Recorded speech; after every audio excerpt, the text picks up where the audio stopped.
सभा समेत राउ अनुरागे, दूतन देन निछावरि लागे। कही अनीति ते मुँह दहि काना, धर्म विचार सबहि सुख माना। सभा सहित राजा प्रेम में मग्न हो गए और दूतों को निछावर देने लगे। उन्हें निछावर देते देखकर यह नीति विरुद्ध है ऐसा कहकर दूत अपने हाथों से कान मूंदने लगे। धर्म को विचार कर उनका धर्मयुक्त बर्ताव देखकर सभी ने सुख माना। तब उठी भूप वशिष्ठ कहूँ, दीन पत्रिका जाई। कथा सुनाई गुरहि सब, सादर दूत बुलाई। तब राजा ने उठकर वशिष्ठ जी के पास जाकर उन्हें पत्रिका दी और आदर पूर्वक दूतों को बुलाकर सारी कथा गुरु जी को सुना दी। सुनी बोले गुण अति सुख पाई, पुण्य पुरुष कहो महि सुख छाई।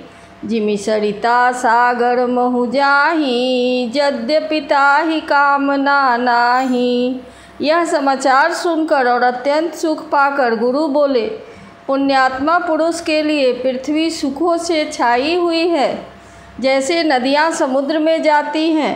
यद्यपि समुद्र को नदी की कामना नहीं होती। तिमि सुख संपत्ति बिनहि बोलाए, धर्मशील पहि जाहि सुभाए। तुम गुरु विप्र धेनु सुर सेवी, तसि पुनीत कौसल्या देवी। वैसे ही सुख और संपत्ति बिना ही बुलाए स्वाभाविक ही धर्मात्मा पुरुष के पास जाती है।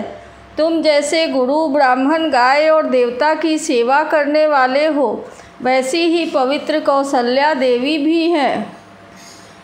सुकृति तुम समान जग माही, भयउ न है कोई होने उनाही। तुम ते अधिक पुण्य बड़का के, राजन राम सरित सुत जाके।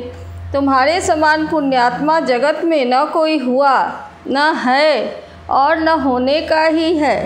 हे राजन, तुमसे अधिक पुण्य और किसका होगा, जिसके राम सरीखे पुत्र हैं। वीर विनीत धर्म व्रतधारी, गुण सागर बर बालक चारी। तुम कहूँ सर्व काल कल्याणा, सजहु बरात बजाई निशाना। और जिसके चारों बालक वीर विनम्र, धर्म का व्रत धारण करने वाले और गुणों के सुंदर समुद्र हैं, तुम्हारे लिए सभी कालों में कल्याण है। अतएव डंका बजाकर बारात सजाओ। चलहु बेगी सुनु गुरु बचन, भले ही नाथ सिरुनाई। भूपति गवने भवन तब, दूतन बास देवाई। और जल्दी चलो, गुरु जी के ऐसे वचन सुनकर हे नाथ बहुत अच्छा कहकर और सिर नवाकर तथा दूतों को डेरा दिलवाकर राजा महल में गए। राजा सबर निवास बुलाई, जनक पत्रिका बाची सुनाई। सुनि संदेश सकल हरसानी, अपर कथा सब भूप बखानी। राजा ने सारे रनिवास को बुलाकर जनक जी की पत्रिका बाँच कर सुनाई। समाचार सुनकर सब रानियां हर्ष से भर गई। राजा ने फिर दूसरी सब बातों का जो दूतों के मुख से सुनी थी वर्णन किया। प्रेम प्रफुल्लित राजहि रानी, मनहु सखिनी सुनि बारिद बानी। मुदित आशीष देहि गुरु नारी, अति आनंद मगन महतारी। प्रेम में प्रफुल्लित हुई रानियां ऐसे सुशोभित हो रही हैं जैसे मोरनी बादलों की गरज सुनकर प्रफुल्लित होती है। बड़ी बूढ़ी अथवा गुरुओं की स्त्रियां प्रसन्न होकर आशीर्वाद दे रही हैं। माताएं अत्यंत आनंद में मग्न हैं। ले ही परस पर अति प्रिय पाती, हृदय लगाई जुड़ा वहीं छाती। राम लखन कै कीरति करनी, बारहि बार भूप बड़ बड़नी। उस अत्यंत प्रिय पत्रिका को आपस में लेकर सब हृदय से लगाकर छाती शीतल करती है। राजाओं में श्रेष्ठ दशरथ जी ने श्री राम लक्ष्मण की कीर्ति और करनी का बारंबार वर्णन किया। मुनि प्रसाद कही द्वार सिधाए, रानिन तब मही देव बुलाए। दिए दान आनंद समेता, चले विप्र बड़े आशीष देता। यह सब मुनि की कृपा है, ऐसा कहकर वे बाहर चले। तब रानियों ने ब्राह्मणों को बुलाया और आनंद सहित उन्हें दान दिए। श्रेष्ठ ब्राह्मण आशीर्वाद देते हुए चले। जाचक लिए हकारी, दीन निछावर कोटि विधि। चिरजीवहु सुतचारी, चक्रवर्ती दशरथ के। फिर भिक्षुकों को बुलाकर करोड़ों प्रकार की निछावरें उनको दी।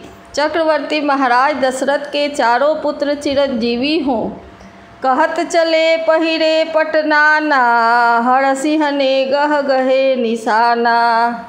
समाचार सब लोगन पाए, लागे घर घर होन बधाए। यूँ कहते हुए वे अनेक प्रकार के सुंदर वस्त्र पहन कर चले। आनंदित होकर नगाड़े वालों ने बड़े जोर से नगाड़ों पर चोट लगाई।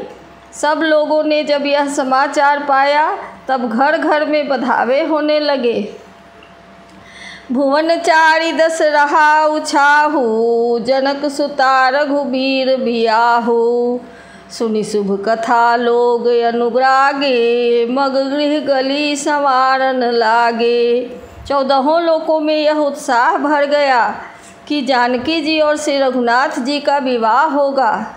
यह शुभ समाचार पाकर लोग प्रेम मग्न हो गए और रास्ते घर तथा गलियां सजाने लगे। यद्यपि अवध सदैव सुहावनी, रामपुरी मंगलमय पावनी।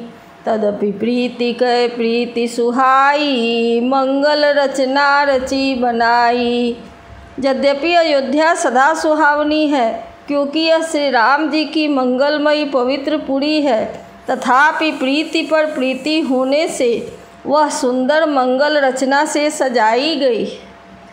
ध्वज पताक पट चामर चारु, छावा परम विचित्र बजारू। कनक कलश तोरण मणि जाला, हरद दूध दधि अक्षत माला। ध्वज पताका पर्दे और सुंदर चौड़ों से सजा सारा बाजार बहुत ही अनूठा हुआ है। सोने के कलश, तोरण, मणियों की झालरें, हल्दी, दूध, दही, अक्षत और मालाओं से मंगलमय निज निज भवन लोगन रचे बनाई। बीथी सीची चतुर्सम, चौके चारु पुराई। लोगों ने अपने अपने घरों को सजाकर मंगलमय बना दिया। गलियों को चतुर्सम से सींचा और द्वारों पर सुंदर चौक पुराए। चंदन, केसर, कस्तूरी और कपूर से बने हुए एक सुगंधित द्रव्य को चतुर्सम कहते हैं।